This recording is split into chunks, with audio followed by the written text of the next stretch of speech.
Eco Red. Radical Radio Collective. Good afternoon, listeners. You are tuned into 4ZZZ on 102.1 FM, and this is Eco Radio, Australia's longest running peace and environment radio show. Maybe. Probably. We are taking over your middle of the day at the end of the month. Yeah, middle of the week though. Yeah, middle of the day, middle of the week, end of the month. I got tricked up. I wasn't sure what day Father's Day was on this year. I knew it was like the first Sunday, but I couldn't of September, but I couldn't remember if it was the this upcoming Sunday or the next. Yeah, right. I don't know. It's not this one, the one after. Right. Okay. Yes. Which would have been a sad mistake on my behalf. Yeah. My name is Zack, and my pronouns are he, they. My name's Dave. My pronouns are he, him. And I want to start off by acknowledging and paying my respects to the custodians of the country on which we broadcast. We are located in the city Magangin on Turrbal Yagara Ugrapul land. I also want to acknowledge and pay my respects to all Aboriginal and Torres Strait Islander people who are listening in today. Our radio waves reach Kabi Kabi and Jinnabara country in the north, Waka Waka country in the west. In the east, we pay our respects to the Quandamuk people, and down south we reach Common-Berry, Ngarrawal, Mununjali, Wanjirabara, Yugambeh and Bunjalung countries. There is no Crown land. Thank you very much to No Idea today for all the information on all the different organisms. Organisms. Big slip up there. It could happen to anyone. It happens quite often, eh? Yeah. Actually, I don't know. I'd feel pretty embarrassed if I was this person and I said orgasm instead of organism on the air. Well, today we are having our amazing new Eco Radio reporter, Kirstyn Lindsay, who has brought us a great two-part interview about the nutritional value of gum leaves. Kirstyn has interviewed the Gourmet Gum Leaves Project lead, Dr Kara Youngentob, and that's coming up very shortly. I'm looking forward to that. Mm-hmm. But before we go any further, Dave, many of our listeners would have attended the March of Palestine on Sunday, and I think, as you've pointed out, there was quite a large discrepancy between the amount of people the organisers said were there. This happened a couple of weeks ago with the march over Sydney Harbour Bridge, and it's happening again. So organisers said there were 50,000 people there, but the cops said that there were only 10,000. The cops also said there was only 10,000 people marching in Sydney and Melbourne, when the organisers of those two rallies said there was about 100,000 each. So I find it really weird that the police are undercutting the protest size so much, and they've said that there are only 10,000 in each city. So what I'm wondering are the police trying to minimise the support that people have for Palestine and the end to the ethnic cleansing? Are they just too lazy to try and do some investigating in what the real numbers were? I just don't understand what the police gain from minimising the crowd numbers. But if you could text us in on 0420 626 733 to help me figure this out, we can come to a conclusion, hopefully, by the end of the show. Tell us your most crackpot conspiracy theories on why the police would want to minimise the number. I want to hear them. Or the real reason. Both of them. One for entertainment, one for the truth. Yeah. You're tuned into Eco Radio on 4ZZZ, and over while that song was happening, while that song was being played, I should say, we got a text in from Marty Shrubshaw who says ACAB. And then we also got one from Stephen Rock who says, "Hello, Eco Crew. I think those peace-loving, tree-hugging, veggie pink lefty terrorists all look the same. Makes it impossible for police and commercial media to count accurately. Cheers." That's quite good. There was too many people to differentiate between this. Yes. They all see us like a bunch of like NPC characters there. Yeah. Do you count how many NPC characters there are on a game day? No, I don't. Yeah. Yeah, that's very good. Thank you very much for that, mate. We also got a text in from a non-sub who says, if people realise the power of numbers and that we are the power in numbers, more people will feel safe to speak out about injustice. Police are the civilian arm of authority. If we challenge and outnumber the civilian arm, well, the next arm, being military, is next. Yeah, that's a very good point. Thank you for that, Adam. Yeah, downplaying the numbers could be a way to make us feel less powerful when we are the majority. Yes. The majority in fighting for an end to genocide. Yeah. But there are more people who attended that protest than I assume there are police in the state. So yeah. Good point. But I believe, Dave, we have an interview with our new reporter, Kirstyn Lindsay, excuse me. That's all right. So our new eco radio reporter, Kirstyn Lindsay, has brought us a great two-part story about the nutritional value of gum leaves. The Gourmet Gum Leaves Project is a culmination of decades of research in understanding what makes better nutritional quality for koalas and greater gliders. Greater gliders are also eat gum leaves.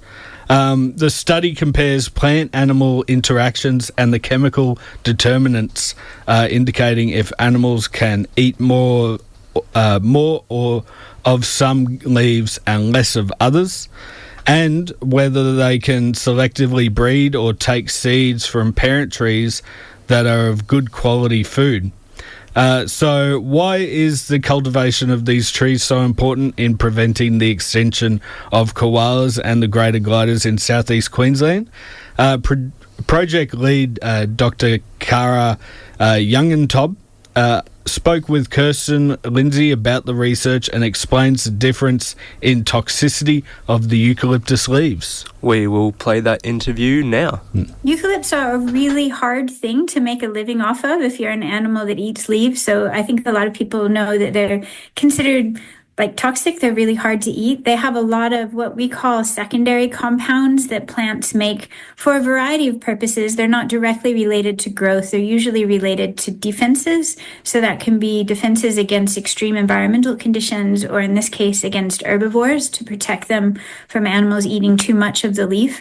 So those defenses can be things like we think of, we would be familiar with, like capsaicin, the spicy taste that are in some plants that make us avoid eating too much of them. They can also be physical, like thorns. Some plants make cyanide, which is very toxic. Eucalypts have a whole pharmacopoeia of chemical defenses that they make, and some of those are very specifically targeted towards the mammals like koalas that eat them. And one of those, it's a big name, for short, we'll just call it FPCs. It works on the saturgenistic system in koalas and other animals that eat those leaves. Probably makes them feel a bit nauseous and drowsy. And it has a very strong genetic component. So trees that make it tend to get that trait from their parent trees and pass it on to their offspring. And it's one of the main deterrents of browsing in a group of eucalypts that koalas tend to prefer to feed from. And so that's one of the chemicals that we're focusing on, as well as tannins, which are a really common secondary compound in a lot of plants. They give tea its classical tea color, and they bind to protein. So the way they work is by making the plant less digestible. So the key things the animals need, they can't get them as easily, that protein, out of the leaf. So we are also looking at trees that naturally just have less tannin than other trees. And that combination of lower tannins, which means that more protein is available for digestion, and lower secondary compounds, in this case, FPCs, mean that an animal like a koala can eat more leaf from those trees than they could from another tree that's better defended. So why do the koalas and the greater gliders like eucalyptus leaves? They do like them. They've evolved with them for quite a long time. So arguably it's been a bit of a evolutionary chemical arms race. And we can only imagine that long ago when these animals and plants were evolving, they didn't necessarily have all the same chemical defenses that they do now, but over time they've evolved stronger defenses, different defenses, and the animals have changed to adapt to those. And they've kind of locked each other into this long-term relationship where now, because of their ability to eat these plants, they're kind of restricted in that this is their diet. And similarly, the trees are still working at how to maintain those relationships so they don't get overbrowsed. But it's possible that animals like koalas and gliders could also provide some services to these trees through pollination by moving through the canopy and getting pollen on their faces and hands and transferring that from flower to flower. So there may be not just a one-way relationship here, but some, mutual benefit. Interesting. So when we're looking at your research, it talks about long-term viability for koalas and greater gliders and improving the landscape, like the nutrition of the landscape. How do these plantings do that in relation to sustainability when these animals are on the verge of extinction? They are. These animals are in trouble for a lot of reasons, mostly related to us, unfortunately, from landscape clearing as well as climate change. Hotter climates make us lose our appetite. Animals can eat less, so they need to get better nutrition in what they do eat. At the stage that we're at now in our project, we are looking at whether the seed selection, so kind of selective breeding, but there's no genomic selection. We're not doing any active changes to the genome of the plant. We're just selecting parents, similar to what you do with breeding horses or dogs and cats, make better food. If we can show that this is a pathway that can lead to more palatable trees, then we can look at how we can shift the forest nutritional composition slightly more in favor of the greater glider and koala within reason, because we don't want to make it overly palatable, because we'll end up with situations like we have in the Otways where we actually have an overabundance of animals like koalas eating themselves out of house and home. But this type of science and work is done in pasture and agriculture and has been for a long time to do things like increasing the stocking rates for cows and improving pasture for production animals. So we're looking at the same kind of methods to try to just shift those forests towards a higher carrying capacity for the animals that we want to conserve, because they have less places to live now because of us. So we want to make sure that the places that they do have are as productive as possible. Living here in South East Queensland, and even though you're based in Canberra, you come up and work up this way. What do you know about our habitat populations compared to other regions across Australia? Historically, there have been a lot of koalas in that area, and relative to other areas in Queensland, they do have relatively high density throughout a lot of the areas that they still remain. Koalas have an enormous distribution all the way from northern Queensland down to Kangaroo Island, where they were actually introduced, but they live naturally on the mainland there. And so they can live in a variety of different landscapes, everything from open woodlands to dense forests. The types of forests that are on the coast there in southeast Queensland happen to often have a lot of really good browse trees that are high in nutritional quality naturally. So things like Pterodocornis, which I think you guys call blue gum, and Robusta, which is swamp mahogany. Koalas really like those trees, as well as a suite of other trees you have. And because of that composition, it is good habitat where they have enough of it. Unfortunately, because you have such rapid development, people want to live there too. And those are often very productive landscapes. A lot of those forests have been cleared. So the koalas have declined alarmingly in southeast Queensland, to the point where in Queensland and New South Wales, they've been listed as endangered.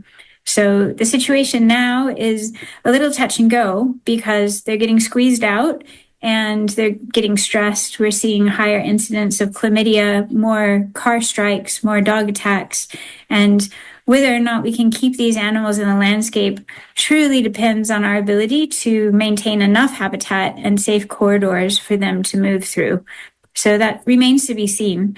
It gives me a little bit of hope that there are areas that koalas live in relatively high density where we still have good numbers of them, things like the Adelaide Hills, where we actually have an overabundance of koalas, but that's driven by an overabundance of incredibly good food. So I think if we can, match the loss of animals with an increase in animals from them making babies from the protein and things they get from food, then we have a chance of keeping them around with us for a while, I hope. The research details like targeted enrichment planting. What's your focus with that, and what is it? Well, there are fewer and fewer places that we can put trees in areas that are relatively high density, like the Redlands in South East Queensland.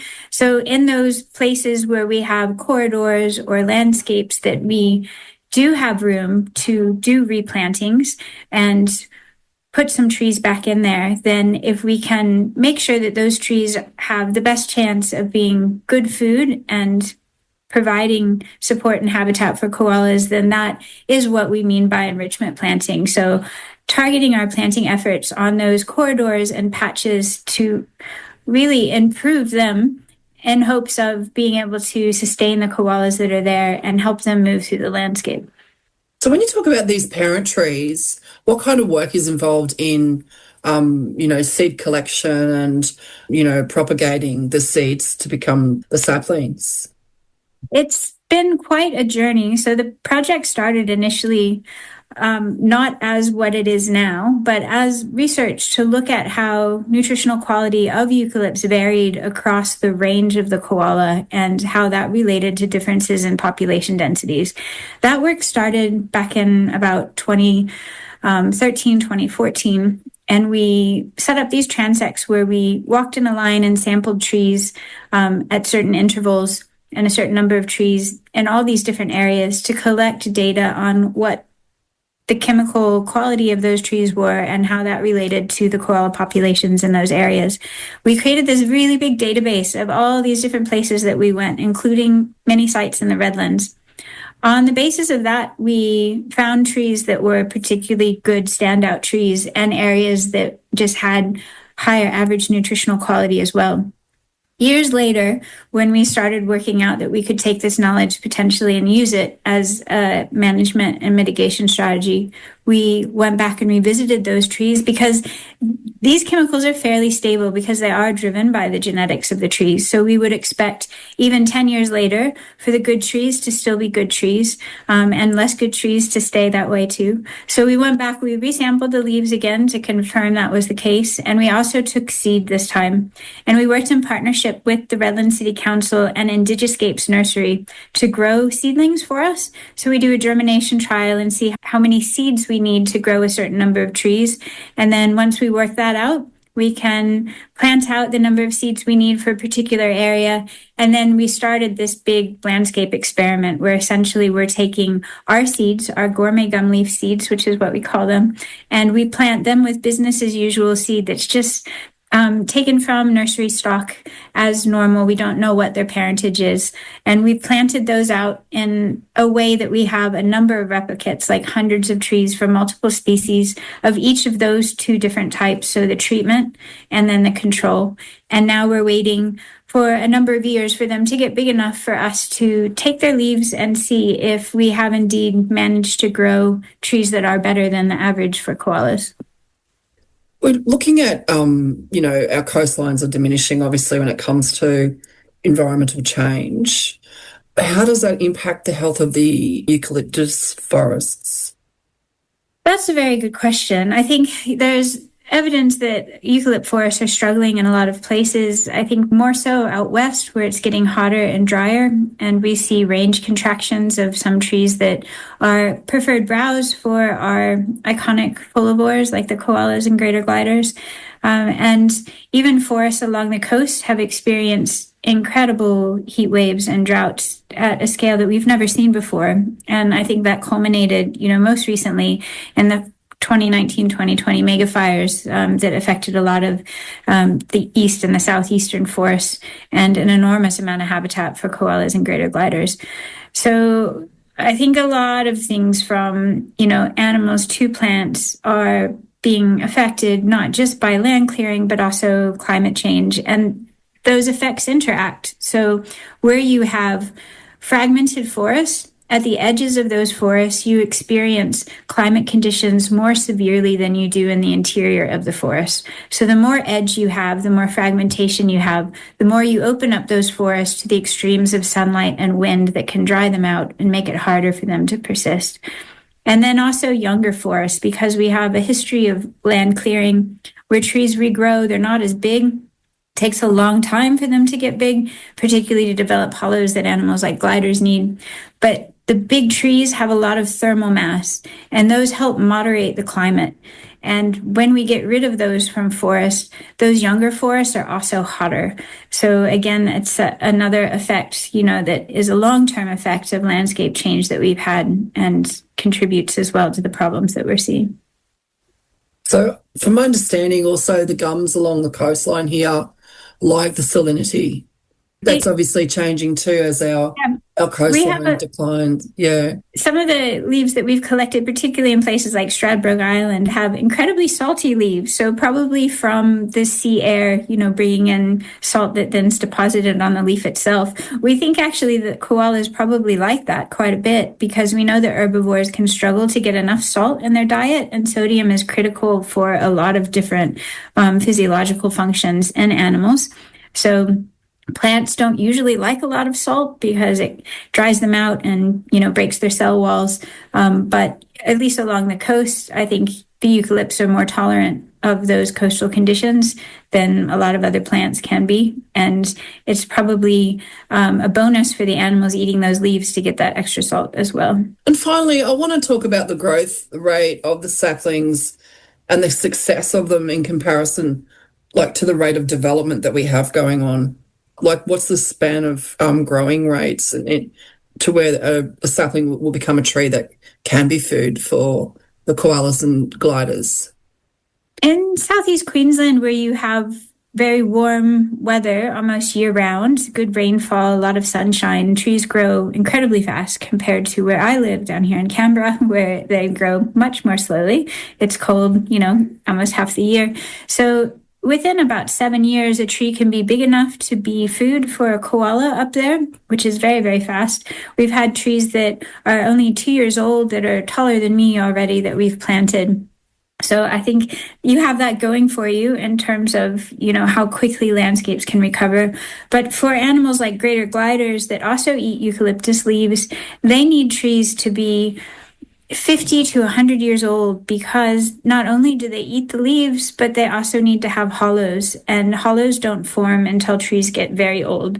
So unfortunately, the forest that we're planting won't be greater glider habitat in our lifetime. They will be koala habitat, but it's going to take a long, long time. And my concern is that we are clearing land faster than what we're replanting it, and there are no protections that last long enough at this point for a lot of those forests to guarantee become habitat for animals like greater gliders before they could be cleared or policy could change and land use could change. So I do worry. It's quite clear, that we're losing habitat faster than we're replacing it. And for some of these animals, they can't use the forest in a short period of time. We have to wait decades, and that's, not something we can fix in our lifetime. Dr Youngentob says there is hope, and the focus for the Gourmet Gum Leaves Project is finding pathways for solutions by providing habitat to keep the koalas and greater gliders around for longer. She says through the use of science, her team are making the most of a situation that isn't ideal for these culturally unique species of animals. And that story was brought to us by Kirstyn Lindsay, a new Eco Radio contributor. I'm looking forward to what else Kirstyn can bring us. You're listening to Eco Radio on 4ZZZ 102.1 FM. Everything's connected. You are listening to Eco Radio on 102.1 FM. Everything is connected. Thank you. That was... We had Wax with their new song You're a Rat, and before that we had My Heart's Dead by the Teenage Jones. All right. I've got a treat for you, Zach. You got a treat? Yeah. A little treat. So I found some Davidson plums the other day. Uh-huh. And I thought I'd dehydrate them and bring them in for people to try, because they are a bit of a delicacy, in my opinion. I think they're probably my favourite native food, Davidson plum. Although they are named after a murderous slaver. Oh, that's not good. No. Another name for this specific plum is Davidsonia pruens. So we could call this one Ouray plum, which is getting a lot more traction these days. Excellent. But the scientific name is still named after that bastard man. Too many things named after too many bastard men in particular. Yeah, exactly. So the plum is a bit sour, so I just want to warn you, but have a go and tell me what you think. Okay. I was expecting this to be a lot more, crisper than it was, or a lot more dried, but... It's dried enough. Hope you're getting some ASMR in there. Get that ASMR going. You're right, it's quite sour. Yeah? Is it too sour? I think in small chips like that, it is good, but if I was to eat a whole one of those, I don't know if I'd be able to handle it. Yeah. So when I first ate one, I almost threw up. It was so sour. Oh, God, yeah. Yeah. That was when I ate it raw off the ground. But this dehydrating, I think, takes a little bit of the sour out, puts a little bit of the sweetness in. I almost think if you were to, candy it that would be really good. Yeah. Yeah. Yeah, so it's fantastic in jam. But yeah, it's such an amazing fruit, such an amazing colour. It's one of my favourites. So I'm glad you like it too. Oh yeah, I'm glad that my gut microbiome is expanding with that. Oh yeah, it would. Yeah, there's plenty of germs in that. I was thinking more so just the different kinds of bacteria it'll support in there. Well, it's very positive bacteria. It's very high in nutrition, so it's high in vitamin C, vitamin whatever, If anyone can get their hands on some, they're a fantastic little fruit, little plum. Yeah, the Ouray plum. Ouray plum. That was delicious. Thank you, Dave. Oh, my pleasure. And we've also got little treats for subscribers of 4ZZZ. Do. So we've just announced, or 4ZZZ has just announced Gig City, haven't they? Yeah. Yeah, they stole that name off you. Well, I don't know. I don't know if it was stealing. It's collaborative. Okay.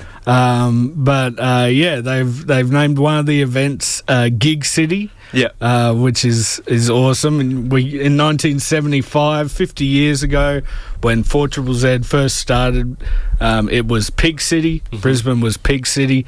Now in 2025, we're now Gig City. And how much one radio station has changed this city? And compared to 1975, Brisbane is now Big City.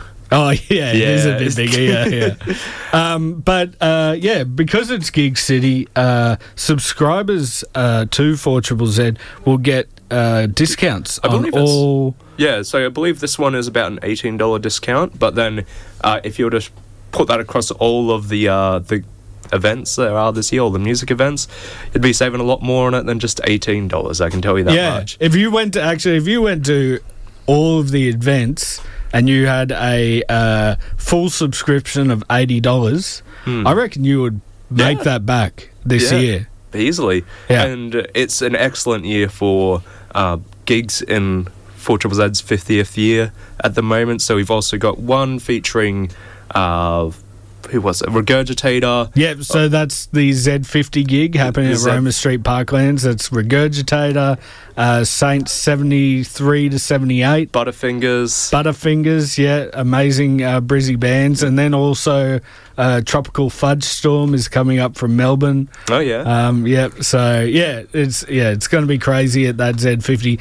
This weekend is beer stock. So happening this Saturday at the Crowbar, I believe it is. But maybe I can't remember. Yeah. But if you are a subscriber to 4ZZZ, you get $10 off that ticket. Crazy. To beer stock. Yeah. So if you want to become a 4ZZZ subscriber, if you want to become part of the 4ZZZ family, you can go to 4zzz.org.au/support, and for as little as $25 for under 18s, you can be a subscriber.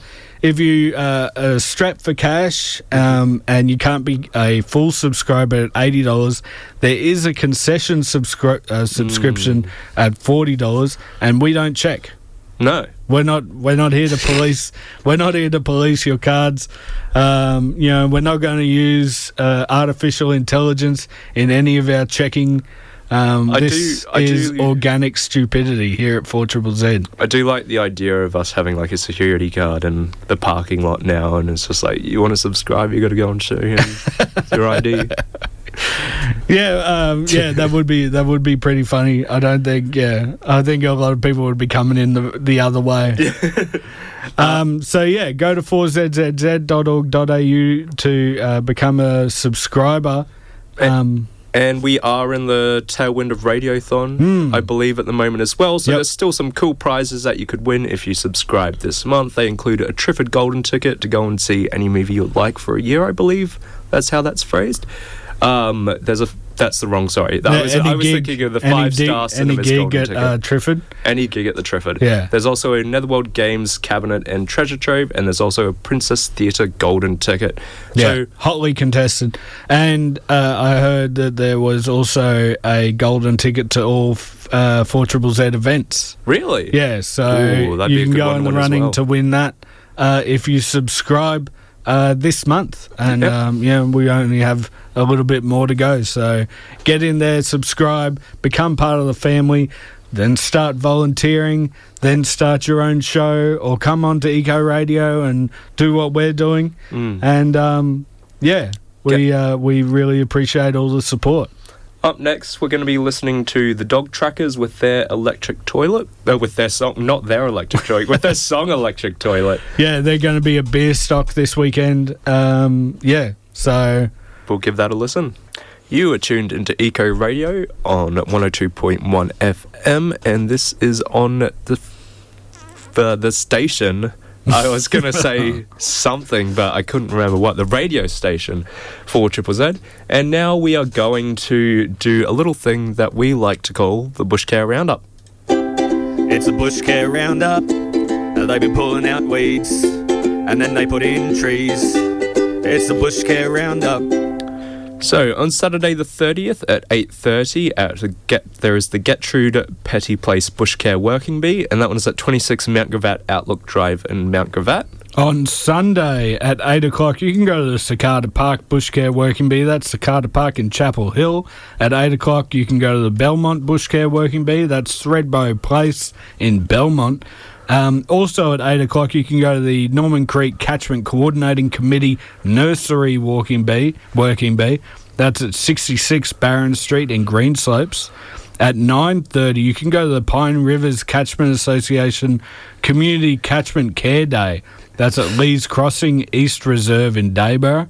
And at 2 o'clock, you can go to the Wynnum Mangrove Bird Walk. That's Wynnum. Yeah, and on Monday the 1st at 7:30, there was a spring bird survey at Mary Cairncross Scenic Reserve in Mullaney. Make sure to get some tickets for that one because they do run out rather quickly. Then Tuesday the 2nd at 8:30, there is the Ocean Connect Sea Slug survey in the Rocky Shore. That one is at John Laws Park in Burleigh Heads. Great. That is it for Eco Radio this week. We're going to go off and eat some more Ouray plum bits. We are? Yep. I am. Yeah, okay. I'll join you for that one as well. But thank you very much for listening in today. Please stick around, though, because you're going to be listening to Sonic Alien with Jordan up next. The coolest cat. the coolest cat, and they will be talking to Clay and Ali. Ali runs the studio that I believe bands like Radium Dolls record at. So that'll be an interesting interview, but they've also released an album recently too. Oh, very cool. Yeah, so please stick around for that. For your dose of news, current affairs, and analysis, tune in to 4ZZZ 102.1 FM, 12 to 1 p.m. daily. Only Human, Eco Radio, Paradigm Shift, Megahertz, and Brisbane Line, Tuesdays, Thursdays, and Saturday. 4ZZZ 102.1 FM, people-powered radio.